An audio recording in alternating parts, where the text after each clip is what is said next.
bitch in his days, no, 40 on me, that's a bribe. You know I sanction on the block. Send 100 shots to your top. You know I'm like that, 3-1, but I still fight back. Keep the pistol on the right like a right tap. Let's go. Stop! Yeah. Right. My mother died from a drug overdose, and I never met my father. Jesus. Eventually, I was put into foster care, and at that time, I was 10 years old. Right. I wasn't exactly a little kid, nor a teenager. I was extremely awkward, and being a girl child with no guardian to look after. I wonder, as a foster kid, do you have any say on who you want your parents to be? Because if you don't, that is so Clark is crazy. Works of its own. The state put me into a foster home located on the outskirts. Who the hell just has a leaf? 2 leaves. As a picture, just chilling in their house. That's a red flag. I don't give a fuck what you say. The house belonged to a woman named Mona, who was in her late 40s. She ran the foster home with 5 kids, including me. Her boyfriend often came to visit her. I never quite liked the guy. He had a very rough face. There was a huge scar on his cheek, which signified he must have been in a horrible fight. Or he got clocked up by getting that shit. It was nothing but a knife scar. Anyways, Mona seemed fond of that guy. Whenever he came, she used to dress and make up a lot. They used to go out and return late at night. By the time they came back, we were all asleep. Among those kids, my only friend was my roommate Maria. Her mother left her on the road, and she was put into foster care by an NGO. Every child who lived in that house had a tragic past to deal with. Mona was not a very affectionate person, but she never ill-treated any of us. She celebrated all of our birthdays on a particular day. This was probably her way of cutting the costs as much as possible. Our rooms were upstairs. Mona's bedroom was the biggest room in the house. She slept downstairs. I was playing with Maria in the backyard one day. She accidentally fell from the swing and hurt her leg. I went to call Mona and knocked on her bedroom door. As she opened I noticed multicolored wallpaper stuck on the walls of her entire room. There were flowers and butterflies printed on them. I stood in awe seeing the grandeur of the room. Her room seemed like a different world altogether because of those vibrant wallpapers. She went to get Maria, but I stood there and kept looking around. Mona got busy with Maria in the living room. I was taking a close look at the wallpaper when suddenly a woman whispered in my...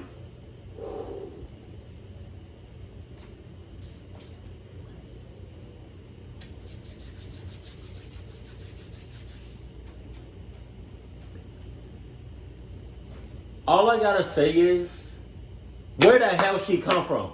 Where the hell she come from? Where the hell she come from?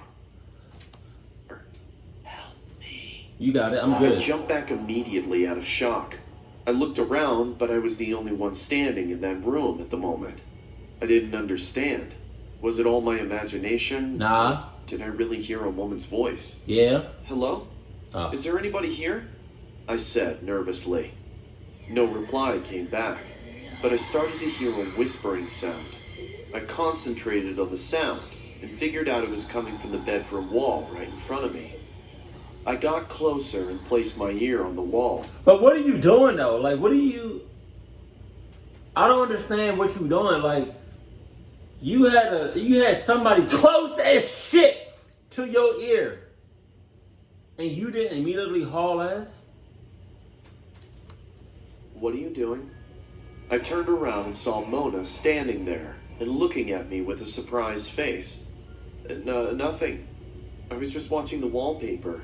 You have a beautiful room, Mona, I said. Well, thank you, sweetheart. Come on, let's go. It's time for lunch, she replied. Without wasting a single second more, I left the room with a very awkward face. I knew she saw me leaning on the wall and listening, like a crazy person. A few months passed. 2 kids got adopted, and it was only the 3 of us left in that house. Maria, a boy named Tony, and myself. Tony was younger than us, hence he always listened to us. One day, Mona was working in the kitchen. when suddenly a leak took place under the kitchen sink. She called Marco for help. Marco came and started to check out the leak on the pipeline. I was sitting at the kitchen table and watching him work. I think there's a screw that needs to be tightened. Shoot, I don't have a wrench, Marco said. I think there's one in the basement, Mona replied. They got a basement? Marcus replied. The kids liked to go to the basement, as it was dark and dingy. But Mona was busy and Marco was working as well. So I volunteered. I switched on the basement light and slowly went down the stairs. The basement had a funky smell, probably because it had no window or vent, as such to let the air flow. On the right corner stood a wooden shelf.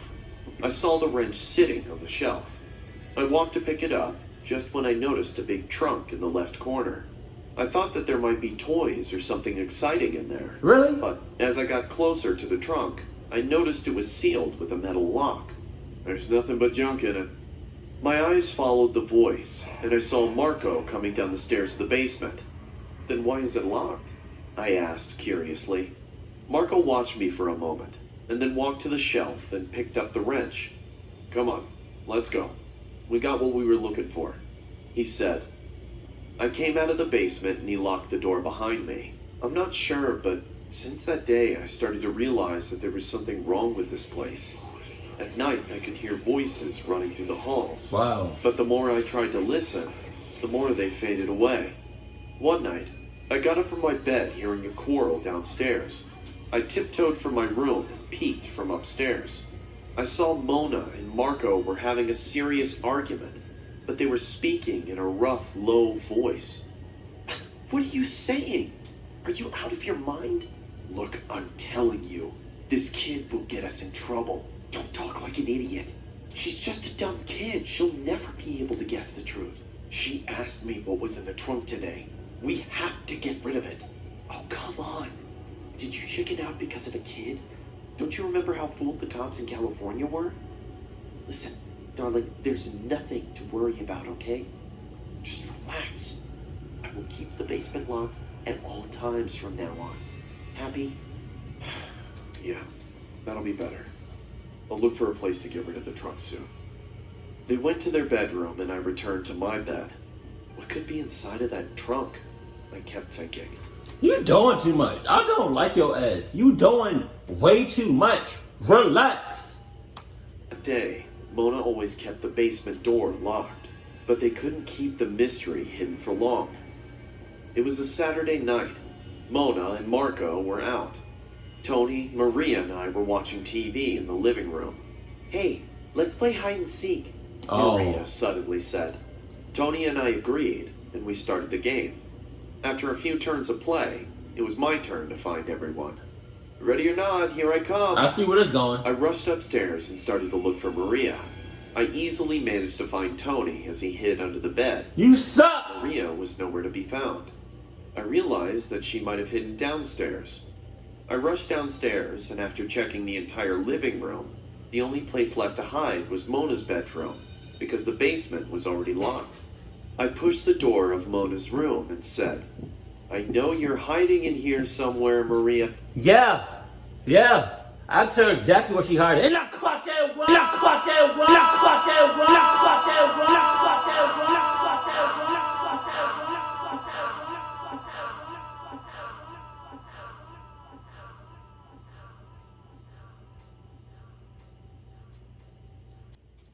I smelled a strong chemical in Mona's room.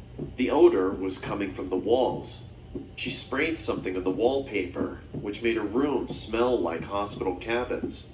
I walked close to the right wall and checked the vibrant wallpaper pasted on it. As I touched the wallpaper, it felt wet to me, and I became sure that there was a weird liquid applied all over. Suddenly, Maria came out of Mona's cupboard and tried to play a scary prank on me. As she went to grab my neck from behind, I turned around and skillfully dodged her, which resulted in her stumbling upon the wall. As soon as she fell onto the soggy wallpaper, she accidentally tore it, creating a hole. Hundreds of ants and spiders started to crawl out from that hole. It was clear that these insects lived underneath the wallpaper. We were absolutely terrified and came out of the house crying in fear.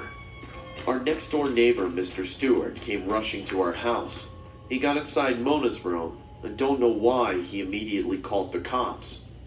Within 15 to 20 minutes, the cop cars came and we saw Mr. Stewart telling them something with a fearful face.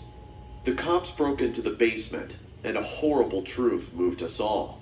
Mona and Marco were none other than convicted murderers who robbed and killed people in California. They murdered around 6 to 7 people and magically found a way to hide the corpses. They escaped from California and came here to live in disguise. But the cops found out that the bones of the victims were kept in that trunk. They would never have been able to discover what happened to the victim's whole body, if not for the day that Maria scratched those wallpapers accidentally. Yes, Mona and Marco skinned their victims and turned... You gotta be a straight psychopath to do some shit like that. ...skin into house wallpaper. But they were no professionals. Hence, they couldn't preserve the skin properly, which attracted insects. They were trying to drive the insects away by using chemicals, but they couldn't hide their grotesque crime. When the cops handcuffed Marco and Mona, I was standing at the house porch with Mariah and Tony. While walking towards the cop car, Marco looked at me and then to Mona. I told you that kid would get us in trouble. I should have choked that bitch right in her sleep that day. I still can't forget his blood-red eyes when he said how much he wanted to kill me that night. Now it all makes sense to me. That woman's voice from the wall, those whispers running around the house. But I can't tell these to anyone. I know that no one will believe me. I'm just lucky that I didn't end up in their trunk, or as wallpaper on their wall.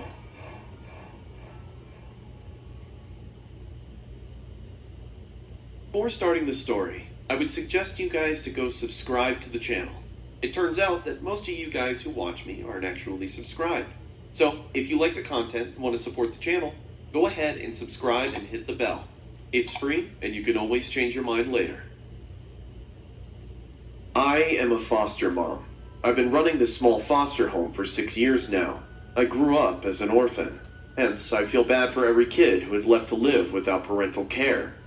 A friend of mine runs an NGO that helps these foster kids to get adopted to a loving, caring family at times. My name is Michelle, and this is a story of a new kid whom I just took under foster care. It was a Tuesday morning. I was making breakfast for my other kid, a 9-year-old girl who is also under my shelter. I was busy making pancakes when Jenny said from the other room, "Mommy, your phone is ringing. Someone's calling you." I realized I left my mobile in a hurry in the bedroom, so I ran to get it. I was late, hence the call got disconnected before I could pick up. When I returned, I saw Jenny was all dressed to leave for school and waiting for breakfast. I quickly served her the pancake. "Here you go, Jenny. I made your favorite." She smiled and started to eat them. 10 minutes later, her school bus arrived. I walked her to the bus and she waved me goodbye. I was about to enter when my phone rang again. This time, I rushed to pick it up. It was my friend Kate, who runs the NGO. "Hey, Kate, sorry I couldn't take your call earlier. Jenny just left for school." "No problem. Listen, there's a boy about to arrive at our NGO. He's 7 years old and unfortunately recently lost his parents in a plane crash. The boy has an uncle working overseas, so there's a chance he might go up for adoption. But until that happens, I want you to take care of him. I'll come by with the lawyer and other legal papers tomorrow, and also drop off the kid to your house. Is that okay?" "Oh, sure. Tomorrow evening I'm free." "Tomorrow evening it is then. See you." After the phone call, I went to buy some groceries for tomorrow's dinner. I felt emotional thinking about this poor little child who just lost his parents. I wanted to give him a warm welcome, so... Clocking so smart. Decided to cook something nice. I bought some good quality meat, some fresh veggies, sweets, and chocolate. When Jenny came back from school, I sat her down and said, "Jenny, tomorrow we are going to have another member in this house. A little boy will come and live with us." Jenny got so excited and said, Wow, I can have a little brother now. I would have been like, whoa, whoa, whoa, whoa, whoa, whoa, whoa. Wait a second. Wait. You're not just talk past. Like, you didn't just say what you just said. What do you know about this kid? You know, like, what I need everything. I need all details. I need everything everything that you know. I need to know, and then something about this kid.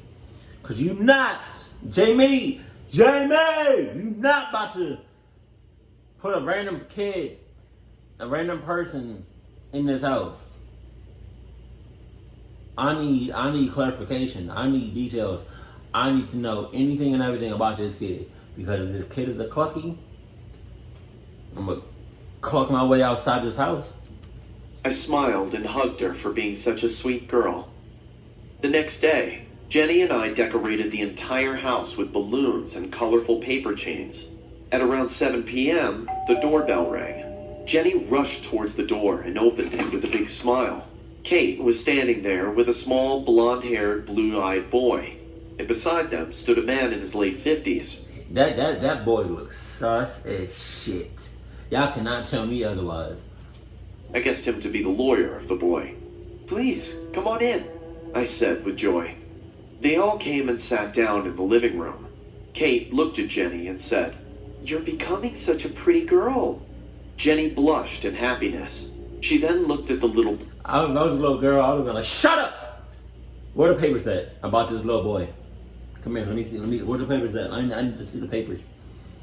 It's already bad enough that he came here without my, you know what I mean, A-okay. I just need to see these papers about this boy. Because I'm not having it. And said, "You're my little brother, right?" We all laughed hearing her adorable words, except the little boy. He sat down like a robot, didn't talk, didn't smile, even for once. Kate said, "Luke, say hi to your sister. This is going to be your home now. You'll be very happy here." Luke looked at me and said in a lifeless voice, "Who is she?" "Oh, that's Michelle. She's going to be your best friend from now on," Kate replied. I smiled at him, but he kept staring at me lifelessly. His face was so blank that after some time, his stare started to make me feel weird. We all discussed the legal terms and condition and the details of this procedure. It was good to know that Luke's parents have left him enough money to have a sustainable life ahead. He can go to college and avail all the opportunities without any disturbance. When Kate was leaving, she bid Luke goodbye. Luke didn't go to hug her once. He stood there some time while Kate got into the car and then went back to the couch in the living room. I slowly went and sat beside him. I knew how much trauma this kid had gone through, so I said in a soft voice, "Luke, do you want to get some ice cream?" He kept his head down and didn't answer. Jenny said, "Maybe he's tired, Mommy." Luke, do you want to get some ice cream? Luke, what's A? You're not about to be doing this clock shit. What's up?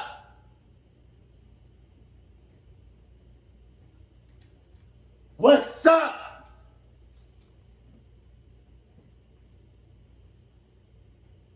What's up? Luke. You know what? You tell me what it is that you want, and then I'll do my best to give it to you. And if you just want to sit here in silence and not do nothing, that's fine with me, you know? Just don't cluck with me. I smiled and said, "I guess you're right. You keep watching, Luke. I'll go make your bed." I heard Luke asking her, "Is she your real mom?"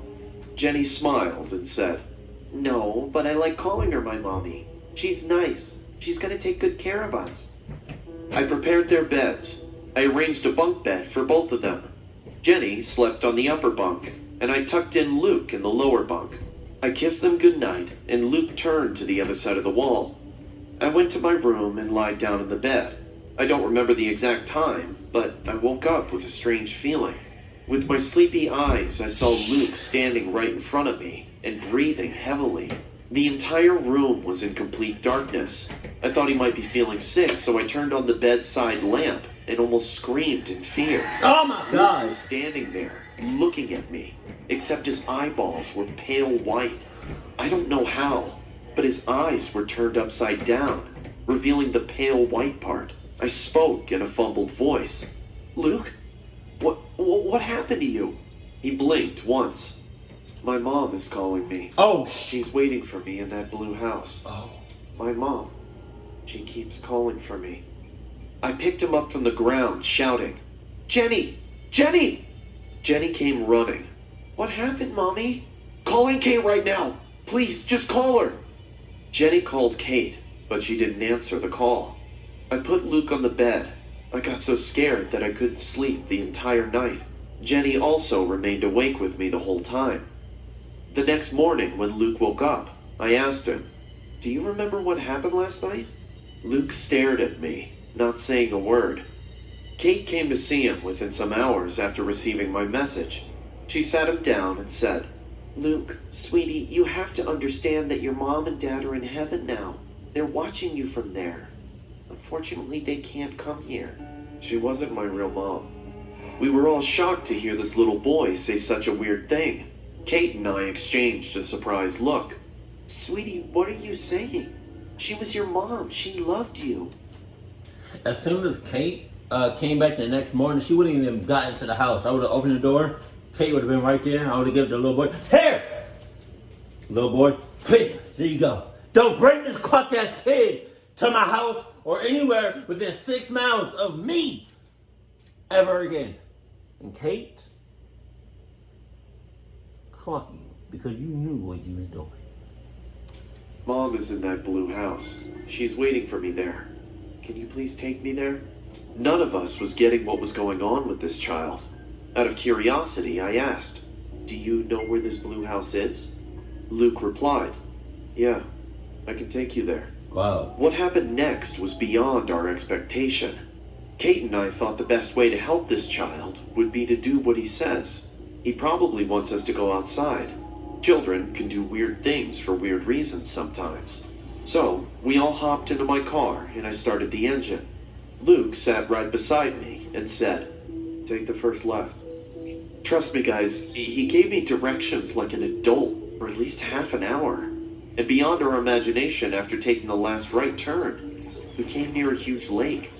On the side of that lake stood a small wooden blue house. We got out of the car and walked towards the main door. Kate knocked on the door twice. We heard slow footsteps inside the house. Within a few seconds, an old woman opened the door. She looked quite like my granny. With surprised eyes, she noticed all of us and said, "Who are you all? Did you make my favorite bread pudding, Mama?" The old woman immediately looked at him and started to sob terribly. She hugged him to her chest and kept crying for hours. We came to know that later, the woman had a son who was in the army. The son often came during holidays to visit her. One morning, she got the news from the army general that her son died like a hero in the war 2 days earlier. His name was Sam. Sam died on the 21st of December, on the same day Luke was born. It might seem like a weird coincidence, but every time Sam came to visit his mom, the first thing he would say was, "Did you make my favorite bread pudding, Mama?" Oh, no! Hugged the poor old woman. Luke roamed around the house, telling us very unnatural details, which only a member of that house could know. And the even more terrifying thing is that the old woman showed us her son's childhood picture. It was none other than Luke.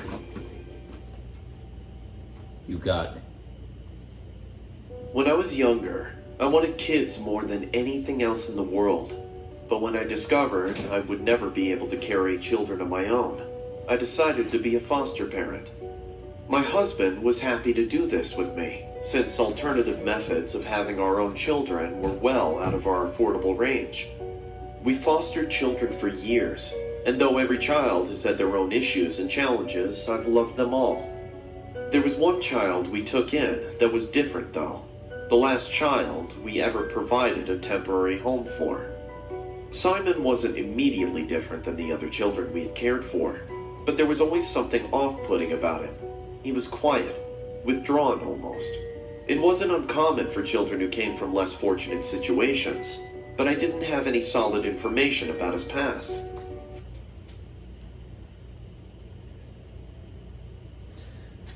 Oh, lady. It seems like you don't have any solid information whatsoever about him. The only thing probably you know about him is that he's a kid and in his name, and that's it.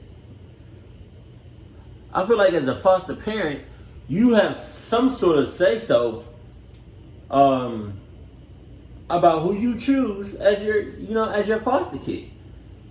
And with that being said, you can also, I feel like, get down to like the very, very deep, like the tiniest detail about a kid or kids that you want to accept into your personal home. Because you don't have no say so about who you let in your house. That's just cluckness waiting to happen. That's clucked up. Like they can literally just give you any kid and you don't know nothing about. For reason unknown to me, the organization wouldn't tell me anything about him other than his age and his name. Wow. I'm usually always given at least a minimal briefing on the child's past. I have to know what could trigger them. There are always topics to avoid and different ways to be sensitive to different situations. With Simon, we had to go in blind. I was left to draw my own conclusions as to what horrors he might have seen. He didn't appear to have any visible scars, and when I tried to hug him, he didn't flinch. A good sign. Children of abuse typically flinch whenever there are arms raised. I had no interest in pressing him for where he came from. I figured as he got comfortable, he would open up to me. So I began the all-star treatment that I'd had success with in the past. We let him choose a color to paint his room and did it all together. I should have taken note of the color he jumped to right away, but I just wanted to make him happy. Giving him the power to make choices was one of the first steps to him feeling safe, and so we painted red. Come on. Room an obnoxious blood red. When I asked Simon what else he might like to decorate his room with, he thought on it for a long moment. I expected him to blurt out fire trucks or superheroes, but I had been wrong. Maybe some skulls. Alright, what's his name? Simon? Simon! Go ahead. You can go ahead and get out. Yeah, go ahead and get out. Tonight, yes. You know, matter of fact, not even tonight. Right now. Late! Here. Or how about both? This was the first excited thing I heard come out of his mouth, and truthfully, I was a bit disturbed. I laughed it off in the moment, thinking he had just been acting out. Just one of the many red flags that I would ignore during his stay. Wow. This was the point I decided to try to ask Simon about his past. I figured I might try asking if he had been to certain places as a way to ease into asking where he had lived before. But before I could get much out, he seemed to sense my unease. Are you scared of me, Mommy? All of my mommies are scared of me. Oh my God. He smirked. All of your mommies? Of course not, sweetheart. Why would you say that? I tried to keep a smooth expression, despite my concern at his statement. Don't worry, Mommy. You'll be scared soon. Whoa! He stared at me blankly for a long moment. Oh my God. And then started laughing hysterically. After that comment, Simon refused to say anything else on the topic. I asked him why his mommies were scared of him, and he was silent. As you could probably guess, I was confused and slightly worried by this, but the organization hadn't given me anyone to contact. I'd only seen his social worker when he arrived, but they hadn't given me her contact number, and I'd never met her before that day. One day, I was working in the garden. Simon was running around. Simon, slow down, I said in a loud voice. He looked at me and started to run towards me, making a very weird face. I just stood there and watched him coming towards me. I was feeling uncomfortable, but I didn't move, thinking that he was just trying to play with me. He came very close to me and gestured his hands in a stabbing motion. Oh. I said, "What are you trying to do?" He smirked and replied, "I was checking to see if you were afraid of dying or not." What? Simon, you can't say things like that, you know? I have done way more than I spoke. And he walked towards the house. I don't know how long I stood there, stunned with fear. I decided to follow up on his whereabouts. I went to that organization the next day. As I inquired about him to the manager of the organization, I saw his face turning pale. He said, "Why? Did he try to hurt anyone?" I was utterly shocked to hear such a statement, because why would someone say something about a little child for no reason? I looked at the man with a very angry face and almost screamed, saying, "Will anyone tell me what the hell is wrong with this child?" The man then said Simon was adopted by 2 other families, and each family suffered mysterious accidents resulting to the death of child, and don't know why those parents claim Simon was involved in those. Okay, for some reason, this person with the glasses knows that every time Simon is with some foster parents, the parents get clucked up every time. So you wouldn't, like, after the second time, you wouldn't be like, all right, like, you wouldn't try to look into that? You would just let it, you just like, oh, excuse me. Oh. You wouldn't, like, just keep Simon locked up with a straitjacket for his entire life? That's an option. In some way. The general manager looked at me and said, "Ma'am, we're trying to contact his real parents. You will be the first to be informed once we've dug out any single information on him. Till then, watch him and be careful." His last words, "be careful," ran a shiver down my spine. I got into the car and drove home. The moment I stepped inside the house, I received the shock of my life. Simon was sitting on the floor, holding my other foster child, Carrie, by her neck. He placed a sharp knife on her neck and stared at me with hatred and disgust. "Simon, what are you doing? This is dangerous. Let her go." Carrie kept... Who the hell is that? And who is that? Did I just miss that person, or who is that in the window? Out of fear, I walked closer to him, just when, "Don't try and come closer, or I'll cut her open." Words like that coming from a child is definitely not something one is used to hearing. I realized that the only way to stop him from doing something crazy is to calm him down with my words. "Baby, let her go. Mommy is here to take care of you. You don't want to do this, Simon." "Really? If you wanted to take care of me, then why did you go back to the organization? Carrie told me you went there to find my real parents. I don't want my real parents. I don't have any real parents. They are all dead." My body was numb in fear. "What are you saying, Simon? What happened to your parents?" "I burned the house down while they slept. I still recall their screams and cherish those memories." Suddenly, my eyes went to the glass window, and I saw my husband standing there and gesturing me to keep calm. I realized that he probably had called the cops by now. All we had to do was save Carrie from Simon. That way he couldn't hurt him. I started to sob. "Simon, baby, please let her go. We can all be a family. I love you. Daddy loves you. Why are you doing this? Daddy doesn't love me, but I thought you really did. But you broke my trust, and now here's your punishment for that." He lifted the knife, aiming at Carrie's throat. I jumped.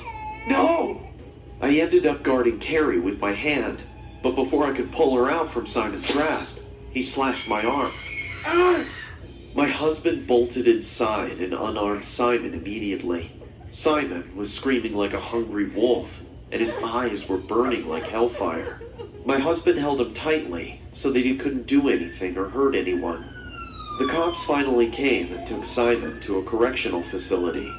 This experience is why Simon was the last foster child we ever raised. I couldn't face the thought of caring for another murderous child. He has no recollection of the darkness he held. He still loves his home with us. The last time I went to visit him at the correctional home, he looked at me with the same lifeless stare and said, "You were the first mommy who wasn't scared of me. And you'll be my last mommy, too." Oh, nah. No. No. No. No, no, no. No, no. No. That's not what we do. I knew something was crazy since the first time I saw him. Come on, man. I feel like as a foster parent, that could be like, I don't like a 50-50, like it's 50% chance.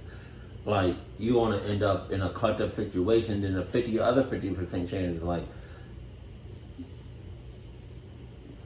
it could be like, you know, kinda alright. You know, it's like, at the end of the day, these kids, these are not your kids. And I feel like you don't know, I feel like they tell you some things about the kid, but not every single thing about the kid. And that's scary. I couldn't be a foster parent. I couldn't. Cause let me get an assignment and it's raps. I'm killing him on the spot. Keep it cool, keep it classy, and I love you. Stay happy. My family.